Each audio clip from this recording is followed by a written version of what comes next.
Greetings, metalheads. I'm finally back after a break with a new and very requested analysis of a Cradle Filth song, namely Tearing the Veil from Grace, out of their 2000 album Midian. This was the song that was most requested by you guys, both when I asked for satanic songs and in general, and it's an iconic one with complex composition and instrumentation, a grandeur similar to that of Bathory Aria, which I also analyzed, but less downhearted and more empowering. A little parenthesis here, one track out of Midian was my first ever contact with Cradle Filth and with extreme metal, and that track is Tortured Soul Asylum. I was only listening to mainstream, mostly American heavy and alternative metal at the time in the early 2000s, so I can vividly remember how the epic beginning of that song changed my life. Oh, sweet Midian, I burn for thee at heart. It was like nothing I'd heard before. I was hooked from the first second, and it opened a whole world of underground metal for me. Question for you, what was your first Cradle Filth song? And now back to Midian, a name that appears in Judaism, Christianity, and Islam, and it refers to one of the sons of Abraham and the region he established, the Midianites being the enemies of the Israelites, appears in Clive Barker's novel Cabal as a city of monsters. So Tearing the Veil from Grace is a song about a monstrous figure in Christian writings and his host of followers, marginalized and misunderstood, presented in a very romantic fashion. Midian isn't a narrative concept album in the style of Cruelty and the Beast, Godspeed on the Devil's Thunder, or Damnation in the Day, where all of the songs are narratively connected and could function together as fictional biographies. So the songs of Midian don't form a coherent narrative. They're unified in their surrealism, cosmic horror feel, and inspiration from the fantasy horror fiction of Clive Barker and H.P. Lovecraft. So in the context of Midian, Tearing the Veil from Grace is rather atypical in that it's one of their most religious ones, up to the point when it was released, more in the vein of Damnation in the Day, which would come out a couple of years later in 2003. The central theme of the song is that of liberation. And here I feel the urge to talk a bit more about the precepts of modern Satanism and how Cradle Filth's satanic songs fit into it. What is generally referred to as modern Satanism is the belief and religious practice system set up by Anton LaVey as part of the counterculture of the 1960s, which draws in practice from medieval devil worship, the witches' Sabbath, the occult practices of Templar, of which we have little credible information to build on. But when has one needed evidence to start a religion, right? On the Romantic tradition, the philosophy of Nietzsche, especially in his criticism of Christianity versus pagan religions and the exaltation of the Übermensch, the powerful superior man. Also the 20th century occultist Aleister Crowley. Most strikingly, modern Satanism is not devil worship, and it is almost atheistic in its philosophy. Satan revered by Satanists today isn't necessarily the biblical one, but rather the romantic version of him. Some romantic writers and artists saw Satan as a symbol of anti-establishment and used the concept and figure of Satan to criticize oppressive systems of their day, such as monarchy and the Catholic Church. Recurring theme in anti-Christian philosophies is believing that God is a sadistic and selfish creator who made the world and then sat aside to watch it suffer, and a tyrant who wants to strip people of their uniqueness, will, and vitality and subdue them into his flock. So many romantics admire instead the courage, ambition, individuality, and resistance of the biblical figure who is banished, put down, made to suffer by this callous God, but never defeated, Satan. So while in God they could see the selfish monarchs of their time, in Satan they could see the rebels. In other words, they found Satan relatable.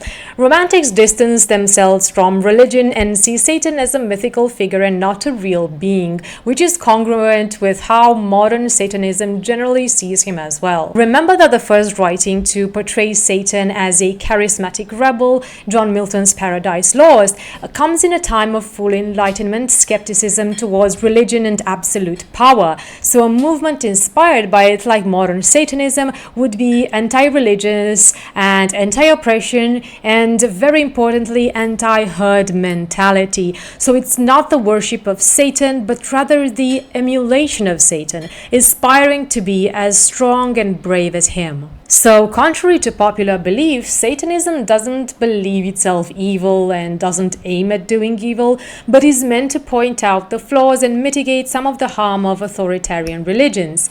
But, like I said, it isn't really atheistic because it believes in magic and because the very movement is constructed as a mirror or inversion of Christianity.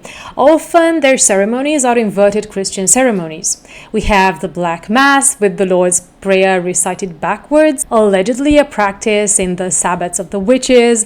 It also nude women as a nod to the said witches' Sabbath, but also to make Anton LaVey look cool, I guess. The pentagram and symbol of Baphomet, allegedly worshipped by Templars, with emphasis on allegedly, and the inverted cross. Note that the inverted cross isn't originally a satanic symbol, but actually a symbol of Saint Peter, who was crucified on an inverted cross out of humility, as he wasn't worthy enough to be crucified like Jesus Christ. And hence this is a symbol of the papacy, an institution whose origins are tied to Saint Peter.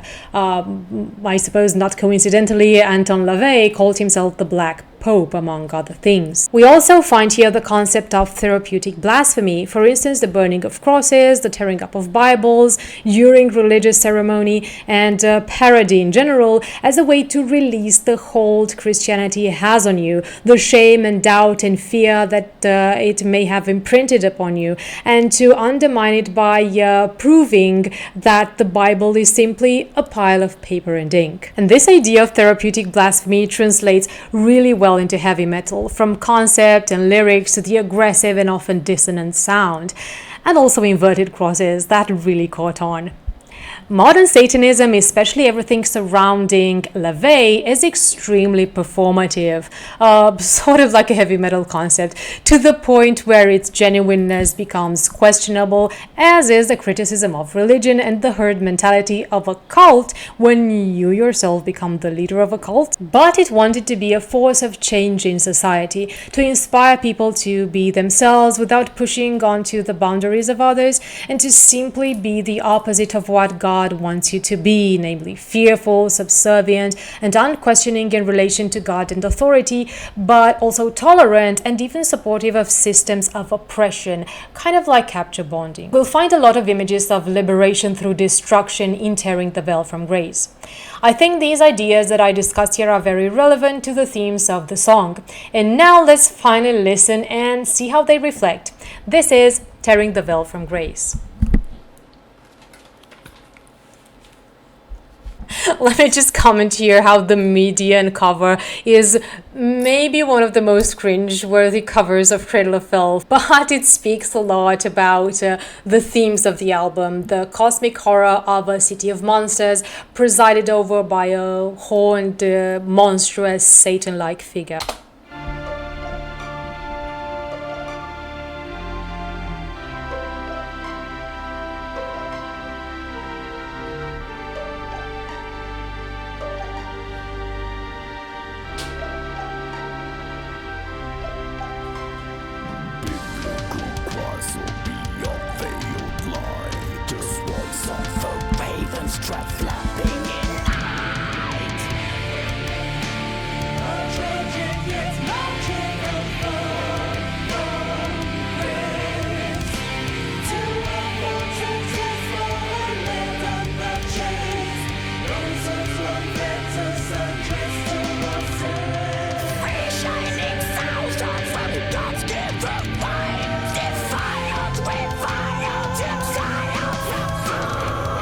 The song starts with the contrast between the heavenly choirs bathed in light but distant and the dying ravens struggling in the darkness. So the forces of Lucifer are punished by the callous and vengeful forces of God because they dared rebel against his tyranny.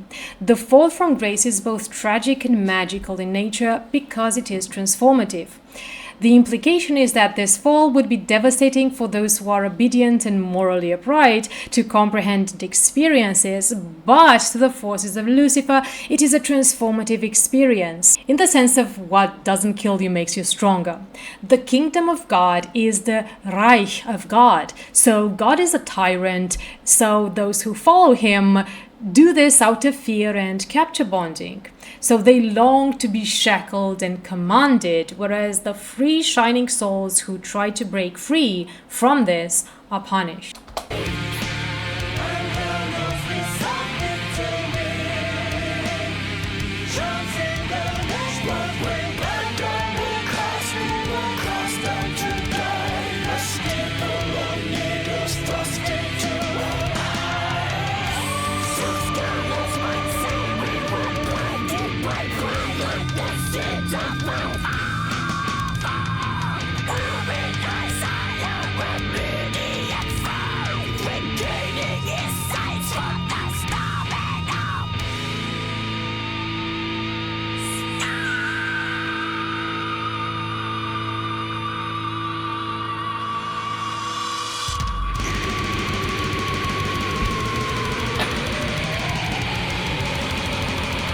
So they, the followers of Lucifer, or as we'll soon learn, the so-called Nightbreed, have long sought liberation, challenging the restraints imposed upon them, but they were met with divine punishment. They were blinded because they dared to see the wrongs of God's Reich, and scholars, meaning Christian apologists, see this as a rightful consequence of their pride, the sin of their father Lucifer. But Lucifer's resilience shines here.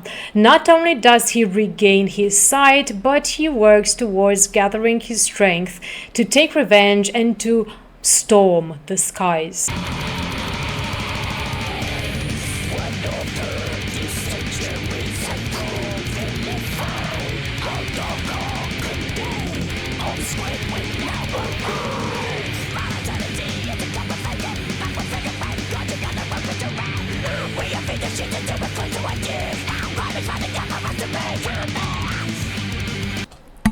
"14-year-old me would use the word coprophagic to insult people who pissed me off, inspired by this song. Ah, memories."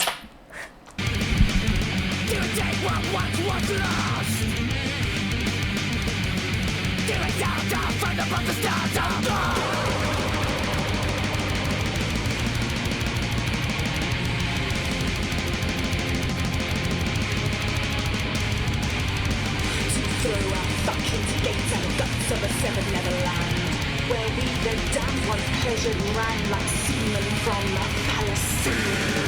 The amount of wordplay in this. Descent plus centuries, semen and semen, grime, time.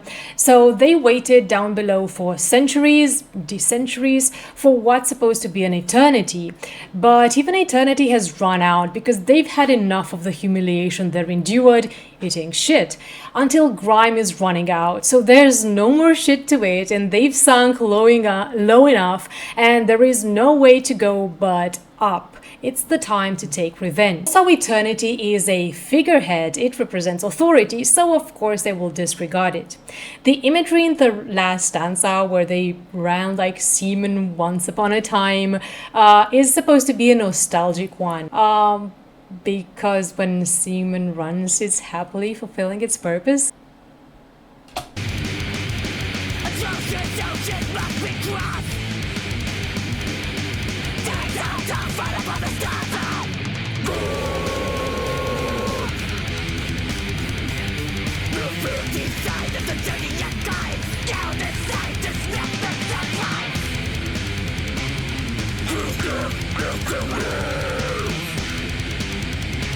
So there's an arduous journey ahead and they need to overcome immense challenges in order to dethrone God.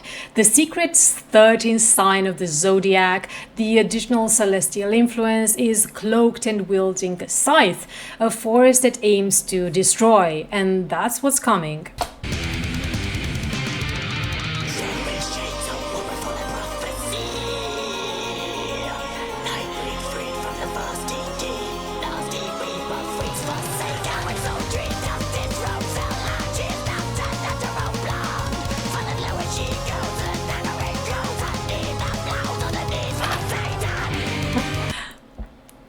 And here's the reference to Clive Barker's Midian, the Nightbreed. The monsters who were once confined to the depths are now liberated. The nasty reap of freaks forsaken implies a gathering of outcasts that have been rejected or abandoned by society.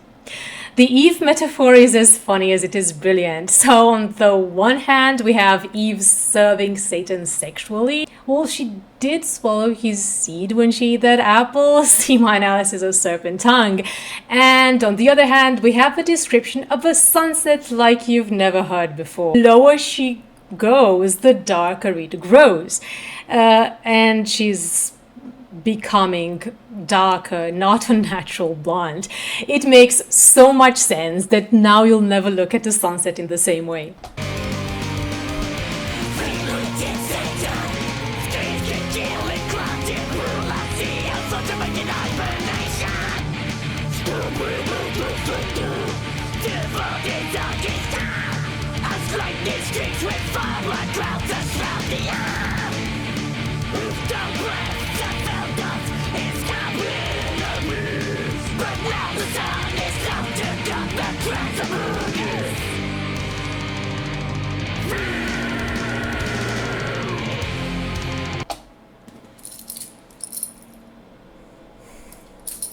So Satan is roused from his long sleep because he's given a fellatio by Eve.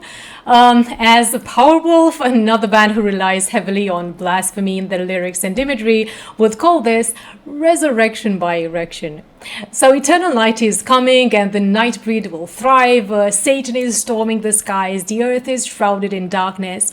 And this is one of Cradle of Filth's many depictions of an apocalypse caused by Satan, demons, black magic. The earth has been the mother of our suffering, holding us in scar pillories. But now the sun will never rise again because eternal darkness, and she will be destroyed as well. I love the rich auditory imagery in the line, Stormbringer drums thunder to full dis orchestra, comparing the storm to music. This is a term associated in Roman mythology with the underworld, Dispater being another name for Pluto, probably through association with the richness in minerals of the subterranean realm. And in Dante's Divine Comedy, the city of Dis is a fortification in lower hell, guided, among others, by fallen angels. So this orchestra basically means infernal.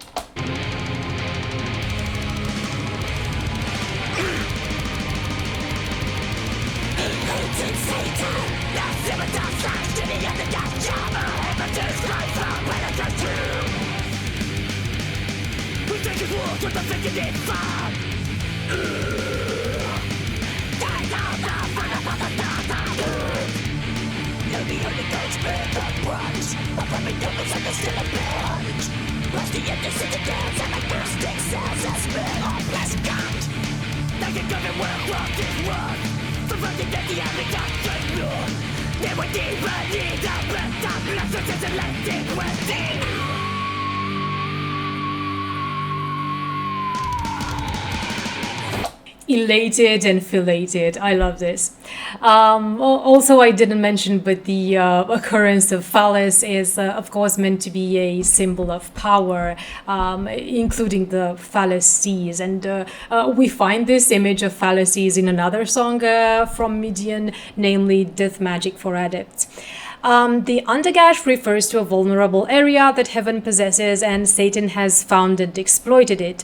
The ones who will suffer the most, will bear the brunt, are those who have dedicated their lives to God, the ones in monastic cells and convents, the one who chose confinement and repression of their hidden desires, the dirty habits and the needs begged of lust.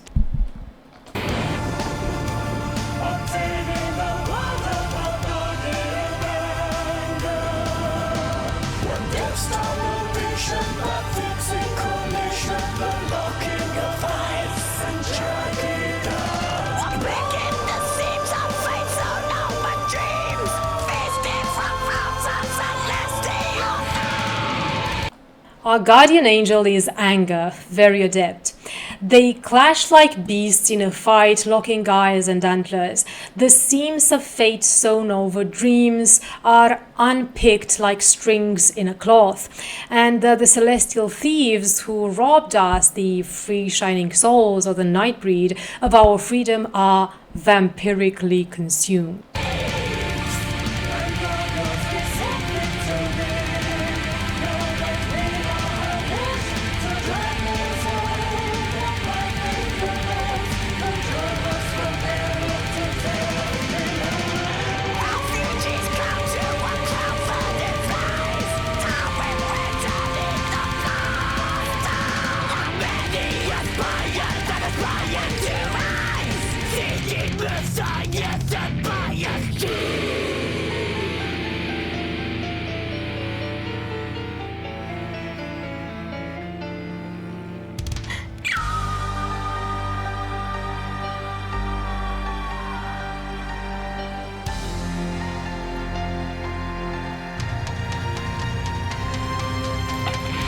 This is such a beautiful piano sequence.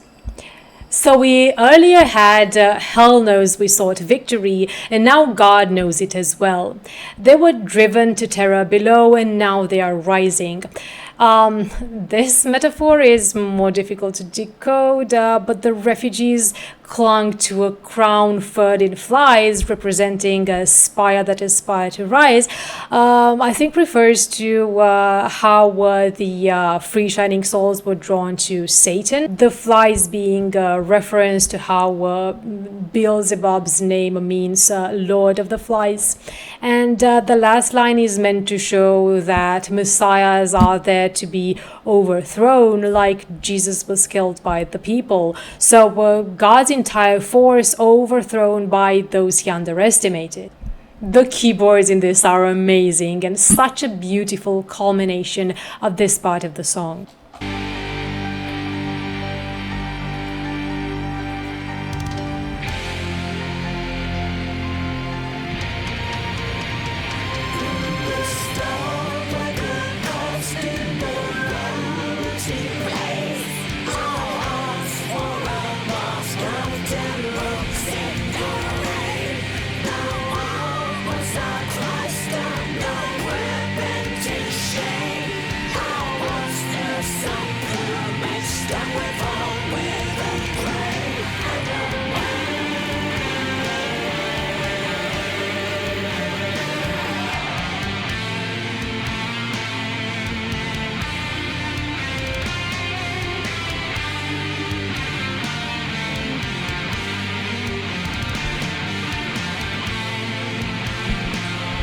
What an exquisite part. The choirs and the angelic female vocals and Danny's voice over it, and the complexity of the instrumentation. This is just amazing.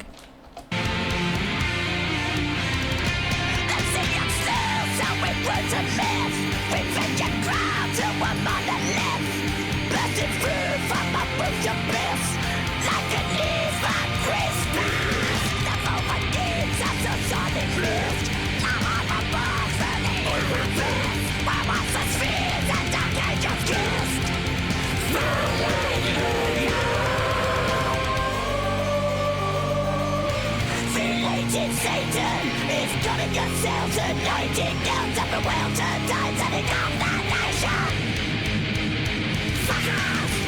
nation. So they started low and felt defeated and bent in shame like dead crows in the rain. They were imprisoned in the place where they were cast, but slowly anger grew and revenge festered until it's now about to burst. Nightingale is here a night full of storms, the metaphor for Satan's forces overthrowing the heavens and engulfing the nation of God. Hallelujah. I love this. Alleluia, but with more power and blasphemy infused into it.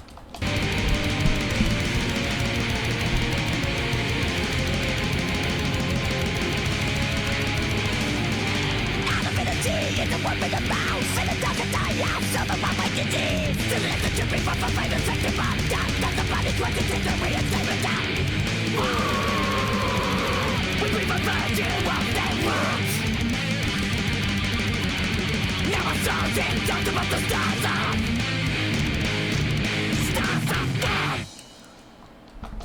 What an empowering and glorious conclusion. You don't have to be a Satanist to appreciate how masterfully Satan and the free shining souls, the Nightbreed, earn our sympathy in this song only through Danny's choice of words and imagery. To root for them to overthrow God, to transform divinity into a carcass that's worm-ridden, and sanctums to be overcome by disease, until the banished ones are reinstated so that above and below are inverted. Satan is now above as the supreme ruler. And the key to how Danny achieves this, and this is very important in writing, the key to creating a good anti-hero is to make him or her relatable through a strong inner conflict. This is how we root for someone even though they aren't good and they don't do necessarily the same things that we would do. And this is how villains and anti-heroes are often more interesting than the hero of a story, because we are drawn to internal conflict and we bond with characters through their arcs. So we see Satan and his retinue of outcasts rise from victim to victorious. They wanted freedom from tyranny and are punished for it severely. They are wronged, they have suffered, but they have come out stronger, gathered all their forces to march against their oppressors and emerge victorious. So this was my analysis, everyone. I hope you enjoyed it. I have two more songs from Midian that I want to discuss. I already talked about her Ghost in the Fog. You can find the video on my channel, but I'm also going to talk about a more disturbing song and about a very deep and complex song in terms of themes and lyrics from Midian. As you might have seen, I've recently tried my hand at film analysis in the same way in which I analyze music, so from the point of view of writing, themes, characters, structure and wording. The first episode from that series discusses the TV show True Detective, which is a masterpiece of writing with complex characters and brilliant dialogues, but also poignant Lovecraftian vibes in its setting and themes, as well as heavy nihilism. If you do watch my analysis of it, I'd love to hear your thoughts.